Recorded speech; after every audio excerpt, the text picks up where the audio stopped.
साथियों नमस्कार। आज का टॉपिक का नाम है भक्ति आंदोलन एवं राजस्थान के लोक संत और शंकराचार्य, निम्बकाचार्य और रामानुज संप्रदाय के बारे में हम पढ़ चुके हैं। और आज इसमें से एक मध्वाचार्य के बाद में ये सभी टॉपिक में राजस्थान के लोक संत आएंगे। तो आप ध्यान से देखिए कि अगला एक छोटी सी ट्रिक के साथ में, और वो क्या है उसको देखते हैं। सबसे पहले एक नंबर पे ब्रह्म मध्य,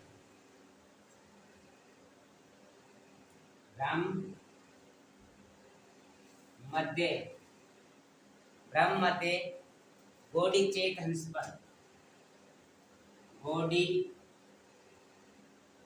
चेत हंस पर, विषाग्र रसाग्र,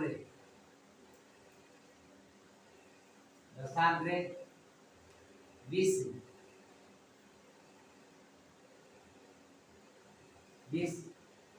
जाम स्नेही चर,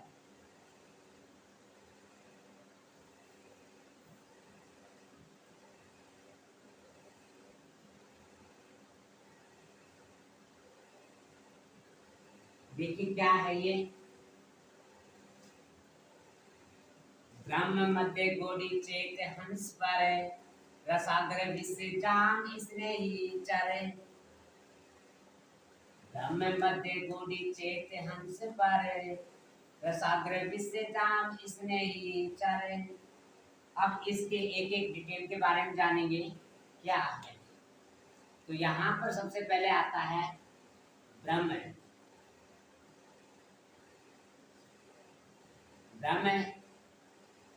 संप्रदाय।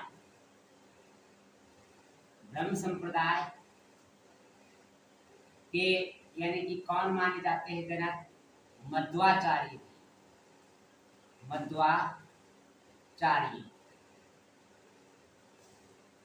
मध्वाचार्य हैं।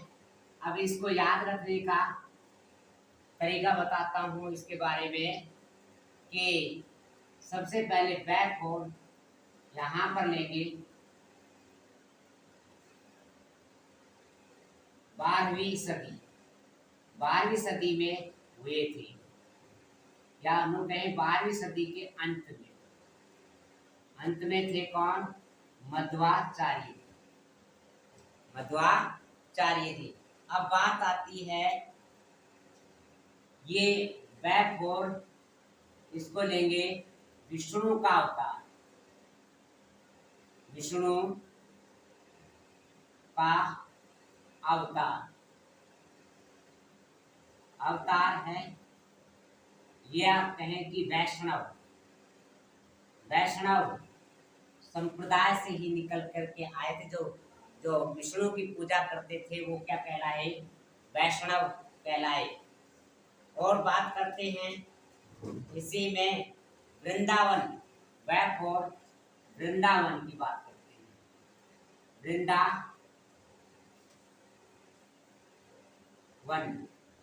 वृंदावन में मंदिर है जिसका नाम है राधा गोविंद मंदिर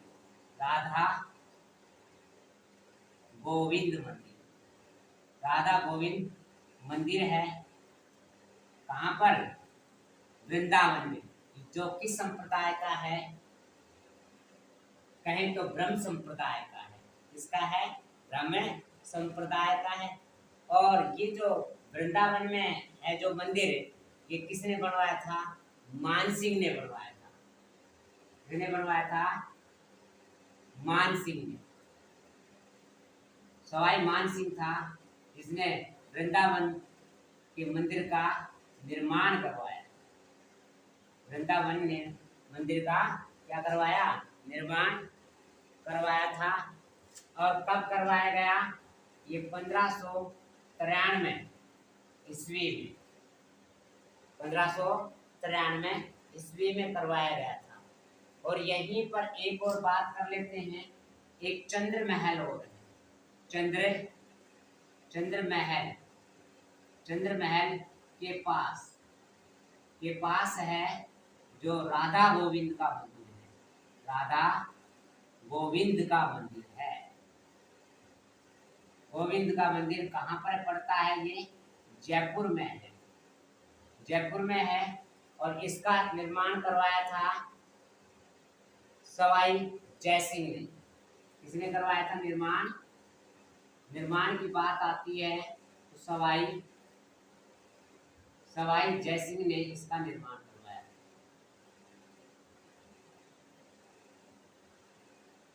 अब इसी में आगे बढ़ते हैं, इसी क्रम में। तो वैप और 12वीं सदी का वैप और विष्णु का अवतार माने जाते हैं मध्वाचार्य। वैप और वृंदावन में राधा गोविंद का मंदिर है जो मानसिंह ने निर्माण करवाया 1593 में। और एक चंद्र महल के पास राधा गोविंद मंदिर है जो कि संप्रदाय का है, ब्रह्म संप्रदाय का है। और इसका निर्माण भी किसने करवाया? सवाई जयसिंह ने करवाया। अब बात करते हैं आगे, मैं से बात करते हैं। यहाँ पर ये मैं दिया गया है, इस मैं से, मैं का मतलब हो गया मध्वाचार्य। मध्वाचार्य के बारे में जान लेते हैं। मध्वाचार्य, अब यहीं पर एक यानी कि मध्वाचार्य से ही संबंधित इस मैं से लेकर के चलते हैं मदन मोहन जी का मंदिर है जो कहाँ पर है? करौली में है। करौली में है। किसका? मदन मोहन जी का जो मंदिर है जो कहाँ पर है? करौली में। और किस वंश का है जी? ब्रह्म संप्रदाय का, यानी ब्रह्म संप्रदाय का माना जाता है। और देखिए इसी में मध्वाचार्य का ही एक इसी में से निकल के आया जिसका नाम है महाप्रभु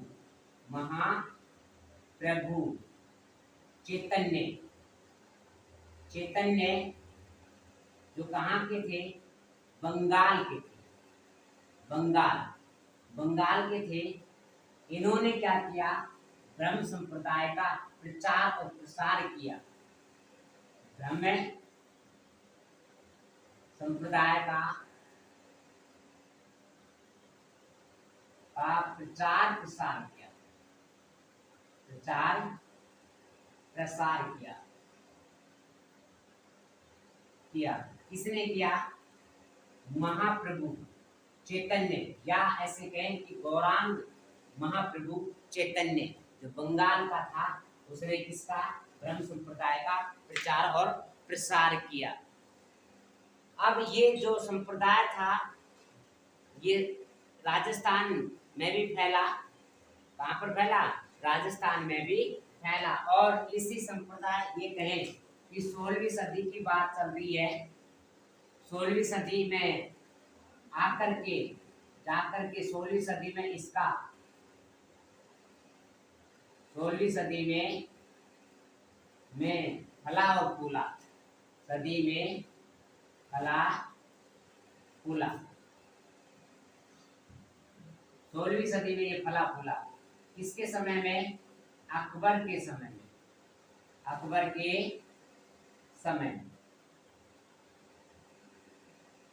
के समय में फला फूला।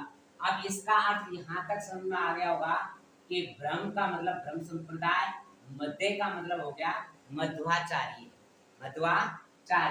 अब बात करते हैं अगले पॉइंट की, बात करते हैं तो यहाँ पर आता है गौड़ीय संप्रदाय।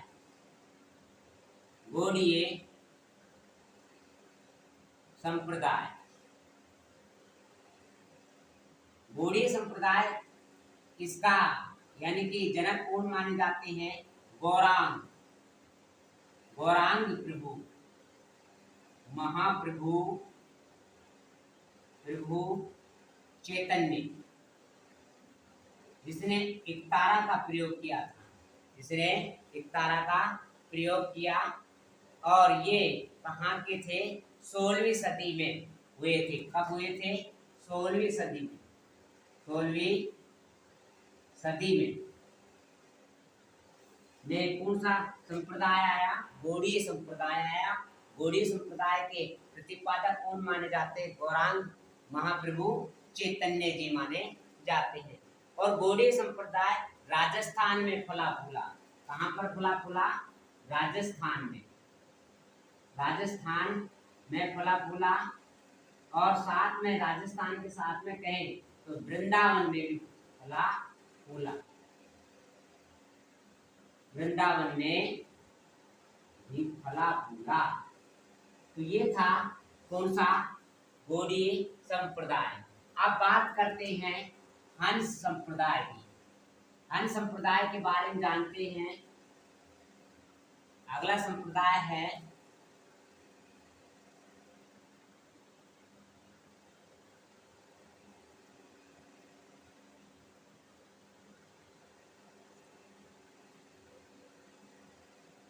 हंस संप्रदाय। तो यहाँ पर लिखा हुआ है, आगे लिख रखा है इसके बारे में। पर का मतलब है आचार्य, आचार्य परशुराम। परशुराम, आचार्य परशुराम इसके जनक माने जाते हैं। इस संप्रदाय के, हंस संप्रदाय के। जो हंस संप्रदाय है इसी को क्या कहा जाता है? निम्बार्क संप्रदाय भी कहते हैं। कौन सा संप्रदाय कहते हैं? निम्बार्क। निम्बार्क संप्रदाय भी कहते हैं इसी को। और निम्बार्क संप्रदाय के जनक कौन माने जाते हैं? जनक की बात करें तो निम्बार्काचार्य। जनक कौन है? निम्बार्काचार्य। निम्बार्काचार्य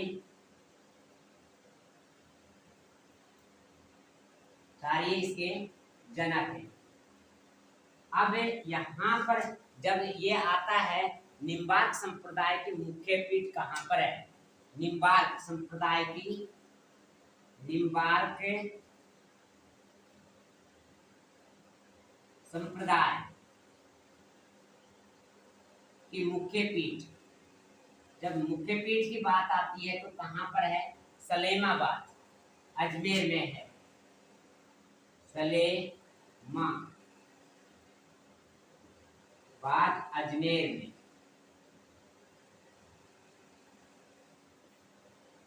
और जो निम्बार्क संप्रदाय है इसकी जो पीठ की स्थापना राजस्थान में जो परशुराम यानी कि हंस संप्रदाय के नाम से जानी गई, उसके कौन जनक हैं? परशुराम के द्वारा स्थापित की गई ये पीठ सलेमाबाद में। अब निम्बार्क संप्रदाय के बारे में मैं बता देता हूँ थोड़ा सा इसके बारे में। पहले यानी फर्स्ट पार्ट में इसकी पूरी जानकारी दे चुका था निम्बार्क संप्रदाय के बारे में। मैप और बताया था मद्रास। मद्रास का बेलारी में यानी कि ये जन्म हुआ।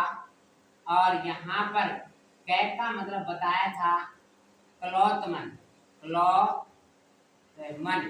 क्लौतमन कौन था? चोल वंश का शासक था। चोल वंश का जो शासक था, जो निम्बार्क संप्रदाय के भजन और कीर्तन जो रीति रिवाज थी उनका इन्होंने क्या किया? विरोध किया। क्या किया? बहिष्कार किया, विरोध किया। किसने? क्लौतमन, चोल वंश का शासक था जो। और इसी में कैफोर बताया था आपको उस वीडियो में कि कृष्ण की भक्ति की जाती है। कृष्ण की भक्ति किसमें की जाती है? निम्बार्क संप्रदाय में किसकी भक्ति की जाती है? कृष्ण की भक्ति की जाती है। इनके बारे में पहले बता चुका था अच्छी तरीके से, पहले वाले वीडियो को अवश्य देखें। अब बात करते हैं तो यहाँ पर हंस का मतलब हंस संप्रदाय हो गया। अब अगला पॉइंट आता है जिसका नाम है रसाग्र। क्या है? रसाग्र विषजाम स्नेही चर। तो रसाग्र का मतलब देखते हैं हम। रसाग्र का अर्थ हुआ रस तो यहाँ पर कहेंगे रसिक। रस का मतलब है रसिक संप्रदाय, संप्रदाय। तो और अग्र का मतलब है अग्रदास, अग्रदास,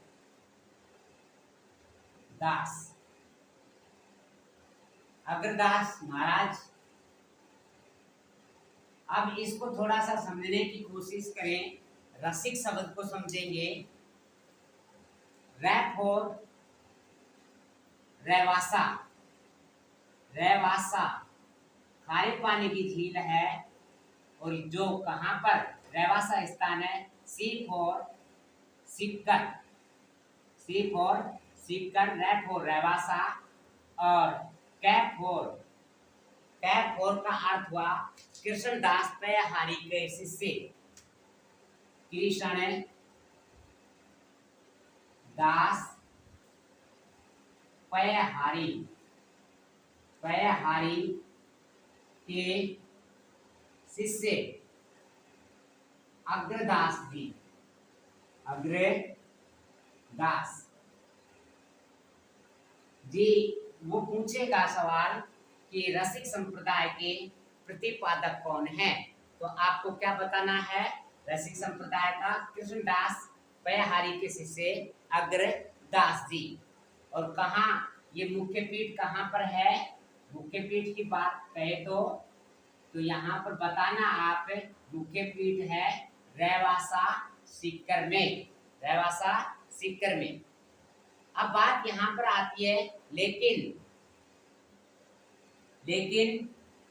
राजस्थान में रामानंदी संप्रदाय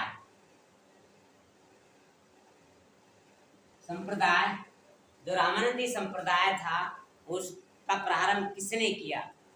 किसने किया भाई? राजस्थान में रामानंदी संप्रदाय का प्रारंभ किया था कृष्णदास पयहारी ने, कृष्णदास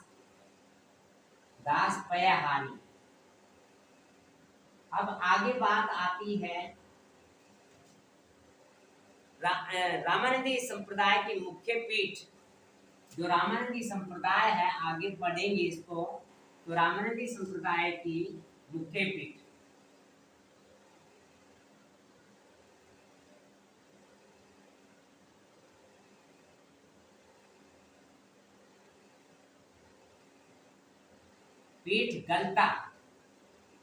गलता जी जयपुर में है, गलता जी जयपुर में है।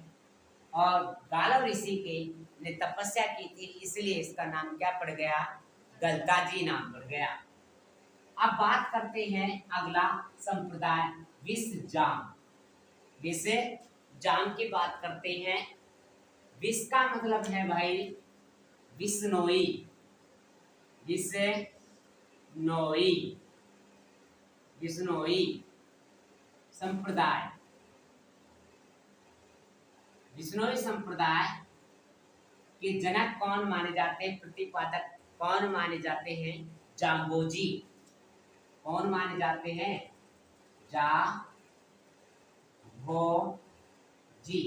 जाम्बोजी जनक हैं इसके, जनक कहें या प्रतिपादक कहें, तो जनक जाम्बोजी हैं।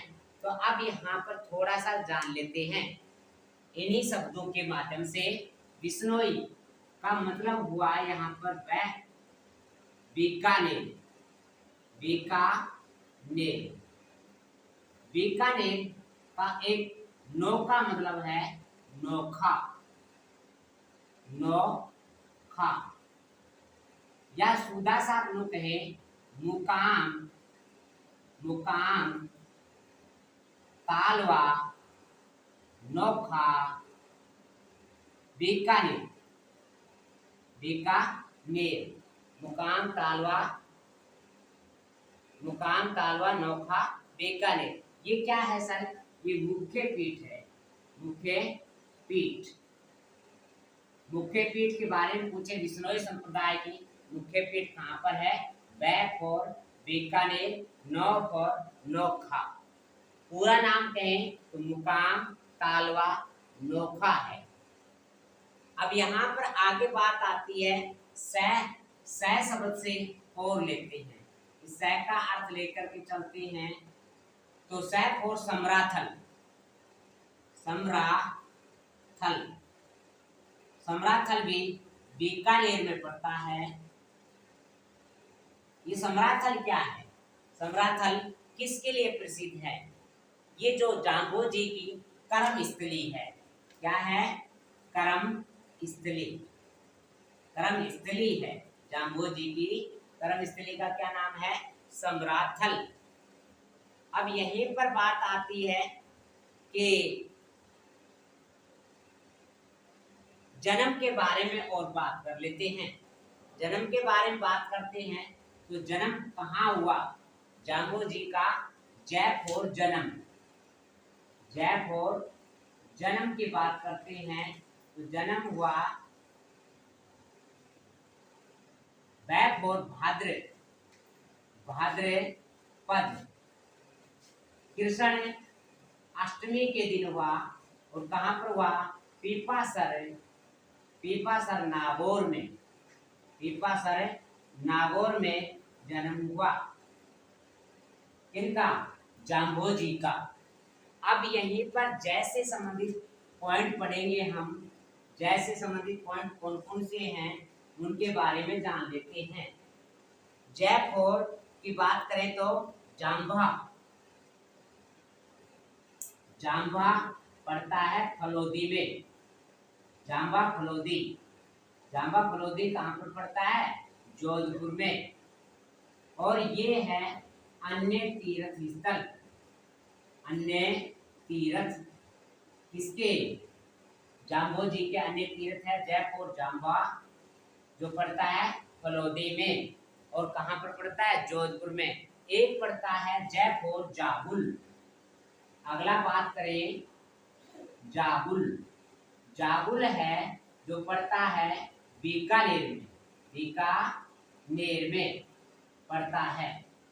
ये भी अन्य तीर्थ स्थल है। अन्य तीर्थ स्थल का नाम क्या है? जाबुल है। अब बात करते हैं जंब सागर जंब संहिता पुस्तक के बारे में और बात कर लेते हैं। इनकी पुस्तक थी जंब संहिता। जंब सागर, जंब सागर ये क्या है? बिश्नोई, बिश्नोई, बिश्नोई धर्म संहिता, ये इनकी पुस्तक का नाम था। जाम्बो जी की पुस्तक का नाम। अब यहाँ से बात करते आगे। और ये जो बिश्नोई का मतलब है 20, 20 प्लस में 9, 20 प्लस में 9 का मतलब हुआ 29 नियम। किसके हैं? जाम्बो जी के। कितने नियम है? 29 नियम है जाम्बो जी के। और ये देखिए क्या माने जाते हैं? पर्यावरण चेतना के, पर्यावरण चेतना के जनक माने जाते हैं। पर्यावरण चेतना के जनक कौन माने जाते हैं? बिश्नोई संप्रदाय के लोग, जाम्बो जी। अब देखो यहीं पर बात करते हैं आगे। इसी वैसे लेकर के थोड़ा सा निकालने की कोशिश करते हैं। वन या नो कहें वृक्ष, वृक्ष काटने पर रोक या वृक्ष नहीं काटे। वह फोर विधवा,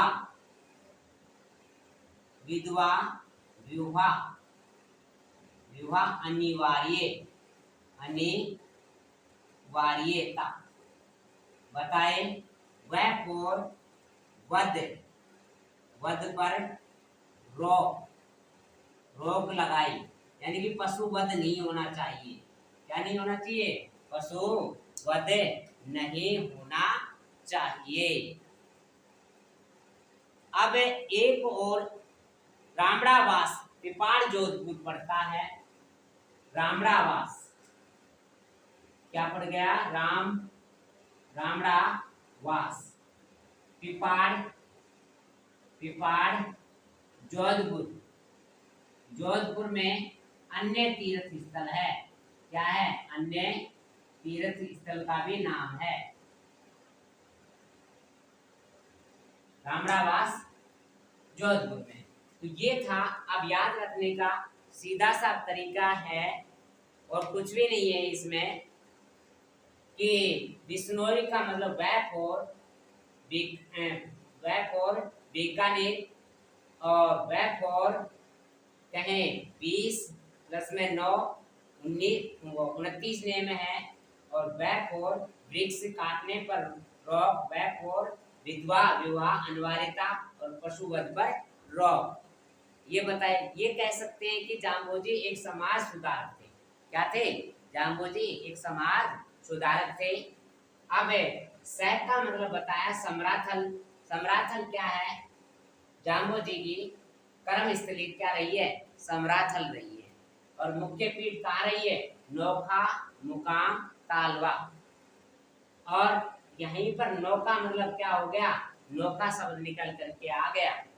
अब बात करते हैं जाम्बोजी की। बात करते हैं जाम्बोजी का जन्म हुआ भाद्रपद कृष्ण अष्टमी पिपासर नागौर में हुआ था।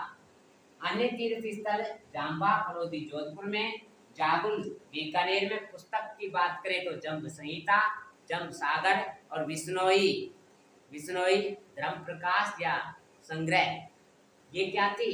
इनकी पुस्तकों का नाम था।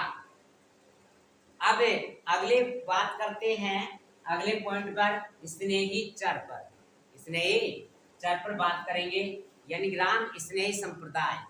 राम स्नेही संप्रदाय सर यहाँ पर दिया था कि ब्रह्म मध्य गोड़ी चैत हंस पर सागर विश्व जाम स्नेही चर। ब्रह्म का मतलब ब्रह्म संप्रदाय का मध्वाचारी, गौड़ी संप्रदाय का चैतन्य महाप्रभु, हंस संप्रदाय का परशुराम और रसिक संप्रदाय का अग्रदास जी और विष्णोई संप्रदाय का जाम्बोजी और स्नेही संप्रदाय का संत चरणदास जी। अब संत स्नेही संप्रदाय जो राम स्नेही संप्रदाय है, इसकी 4 पीठें हैं। चार पीठ है इसकी। 4 पीठ।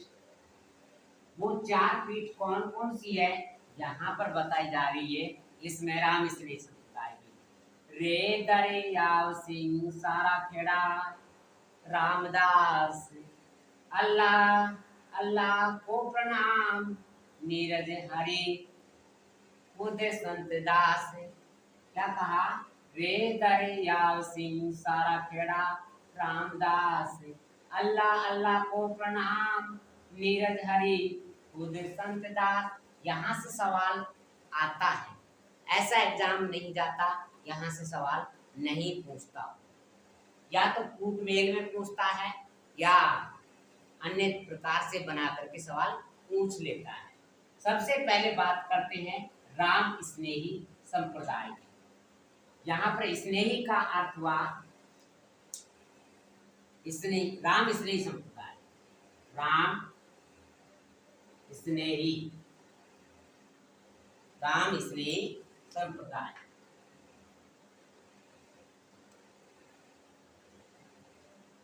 इसके जो प्रवर्तक हैं संत चरणदास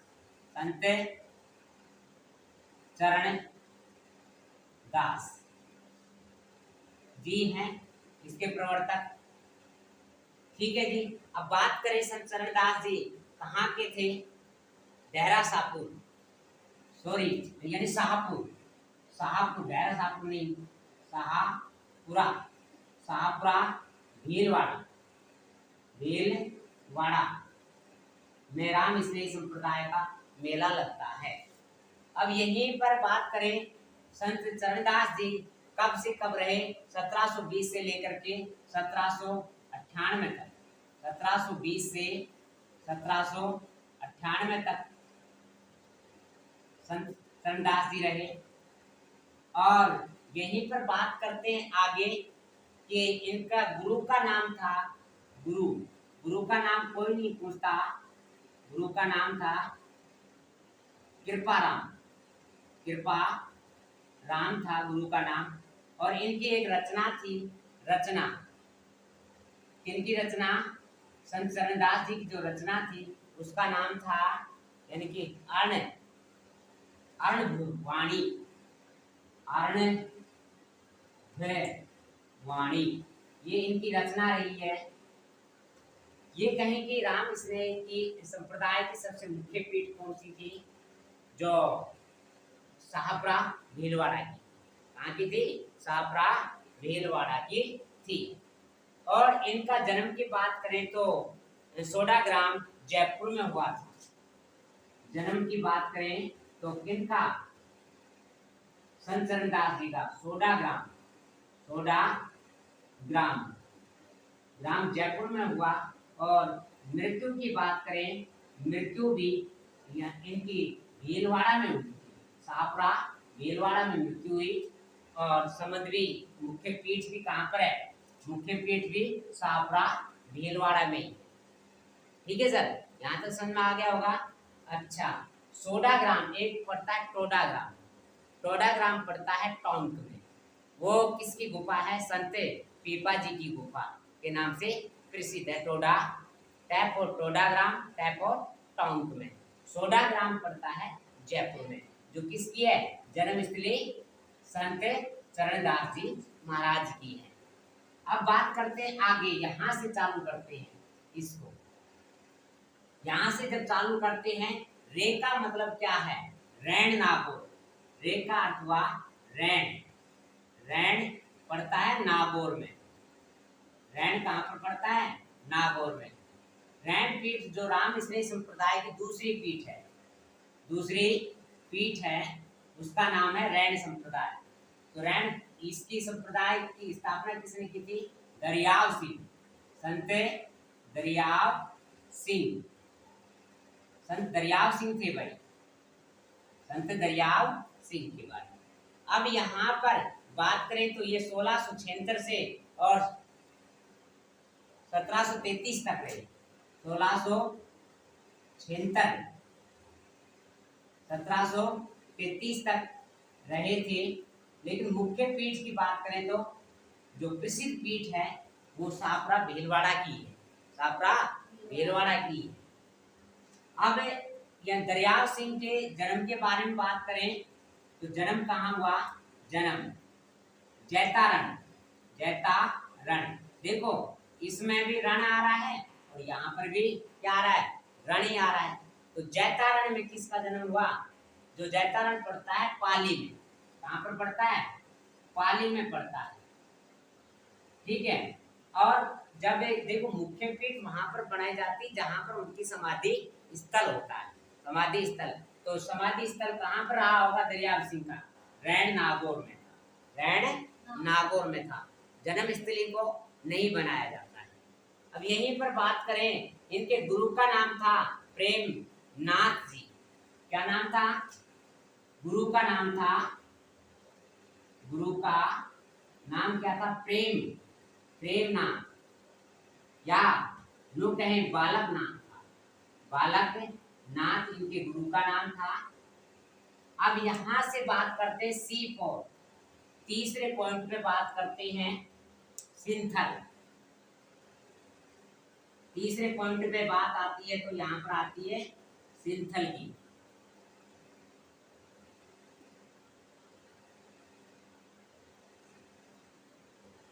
सिंथल, सिंथल पड़ता है बीकानेर में, बीकानेर में पड़ता है। सिंथल कहाँ पर पड़ता है भाई, बीकानेर में। और सिंथल बीकानेर में जो है यहाँ पर इसके प्रवर्तक कौन माने जाते हैं इस पीठ के, सिंथल बीकानेर के, है का मतलब यहाँ पर है हरिराम दास। कौन है, हरि राम दास, जी माने जाते हैं। कौन से? शीतल पीठ के हरिराम दास जी माने जाते हैं। जन्म और मृत्यु दोनों एक जगह ही हुई इनकी, यहीं पर इनका जन्म हुआ और यहीं पर इनकी मृत्यु हुई, इनकी हरिराम दास जी की। और इनकी जो एक रचना है जिसका नाम है निशानी, रचना का नाम है निशानी, निशानी रचना है इनकी। अब अगले चौथी पीठ के बारे में जान लेते हैं। चौथी पीठ क्या है? चौथी पीठ के बारे में,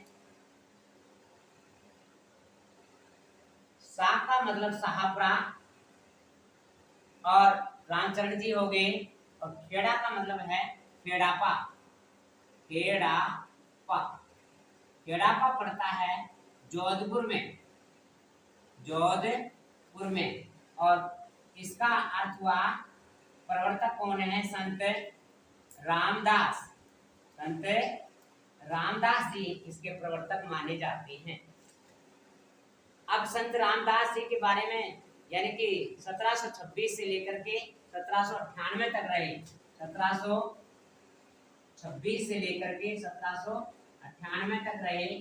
देखो इनकी ईस्वी याद करने की जरूरत नहीं है, आज तक भी नहीं पूछा है। इनकी जो सन है जो याद करने की जरूरत नहीं है। और जन्म की बात करें तो बीकमपुर जोधपुर में हुआ, बीकमपुर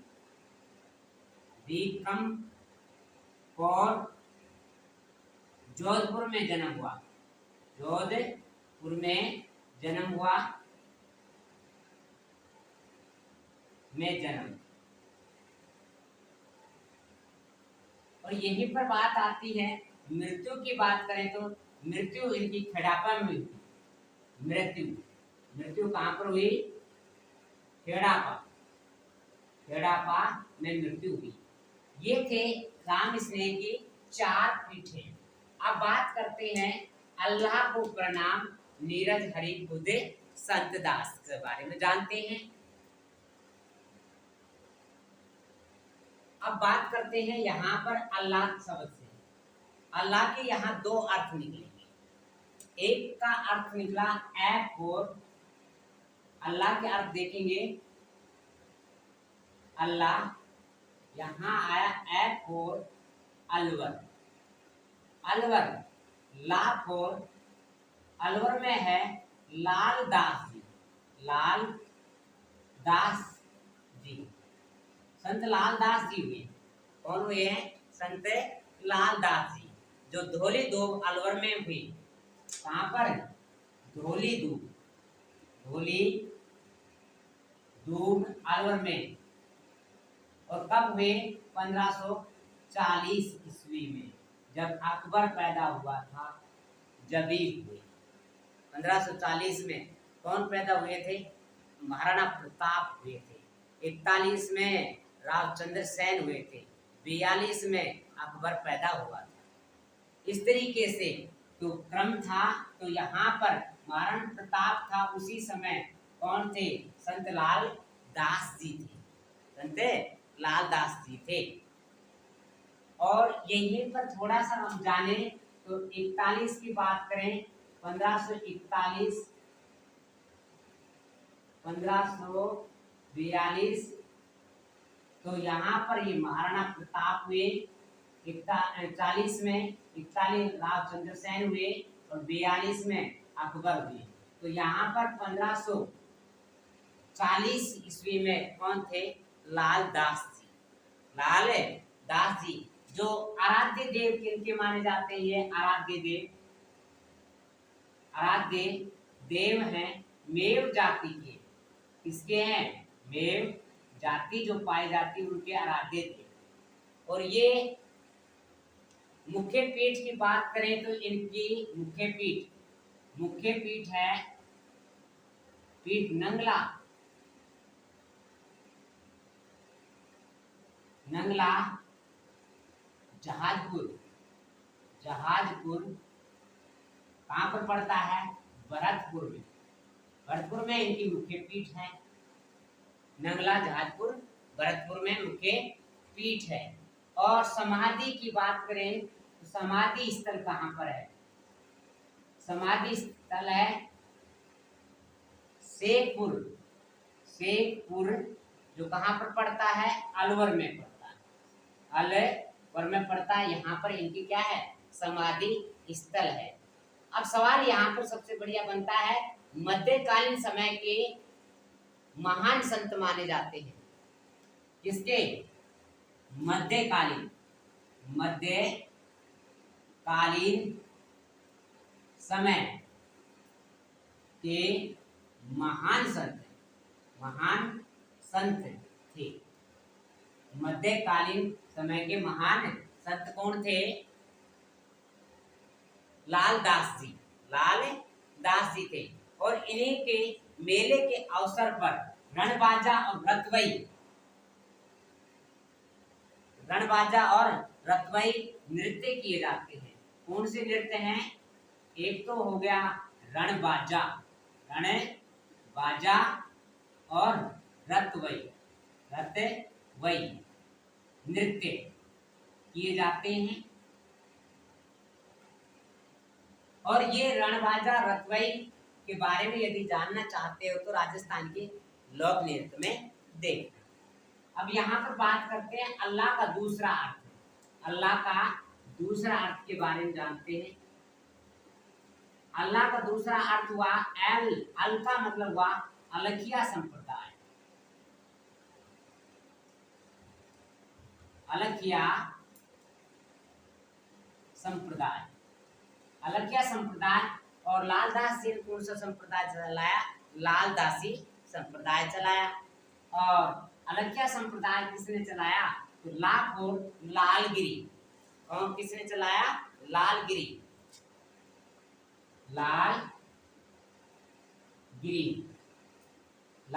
जी महाराज थे। लालगिरी जी ने। और कहाँ पर हुआ? चूरू।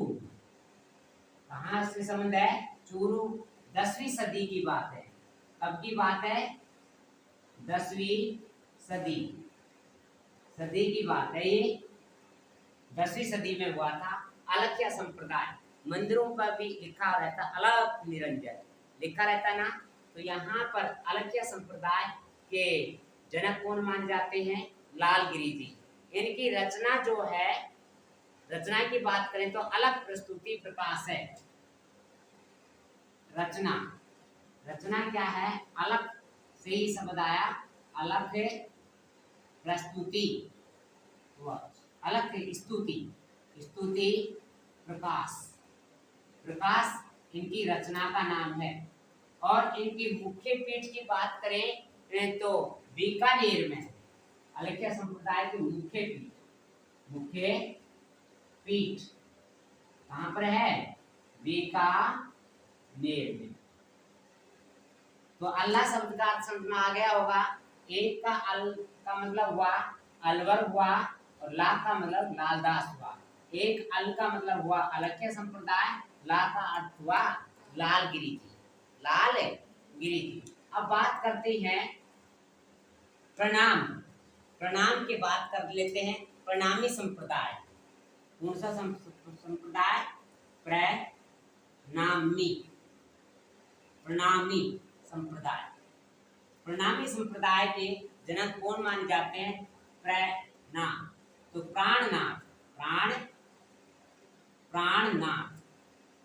प्राणनाथ हैं। और जो कहाँ मुख्य पीठ कहाँ पर है? जयपुर में है। प्राणनाथ की जो मुख्य पीठ है कहाँ पर है? जयपुर में। इनकी एक रचना है, जो रचना का नाम क्या है? कुंजलम स्वरूप।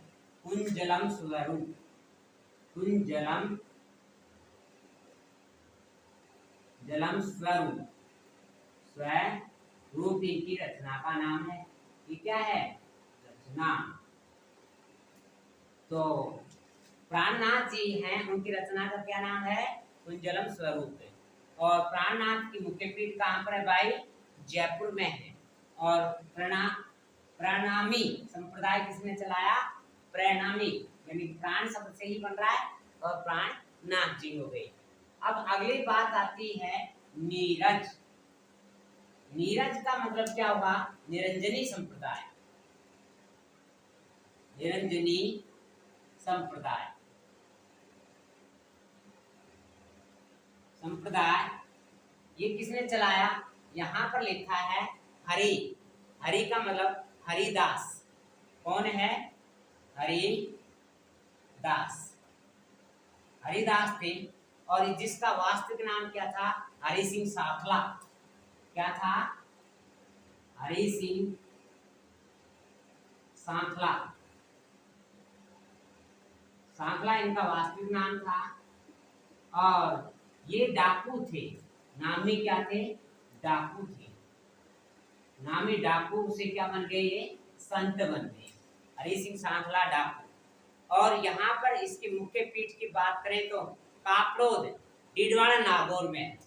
मुख्य पीठ कहाँ पर है? मुख्य पीठ कापड़ोद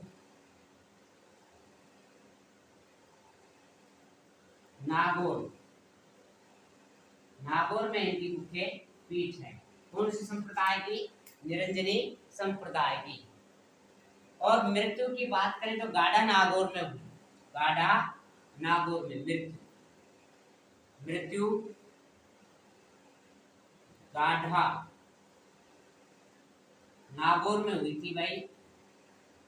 और इनका जो समय कार्यकाल की बात करो 1455 से लेकर के 1455 ईस्वी से लेकर के, और इनके बीच में रहा 1528 के बीच में रहे।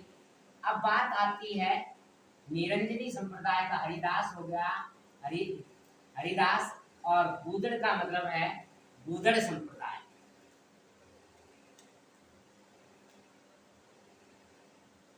गूदड़ संप्रदाय। गूदड़ संप्रदाय की बात कर लेते हैं। गूदड़ संप्रदाय के हैं प्रवर्तक संत दास। संत दास। इसकी मुख्य पीठ है दांतड़ा। दांतड़ा गूदड़ा दांतड़ा। दांतड़ा दांतड़ा पड़ता है भीलवाड़ा।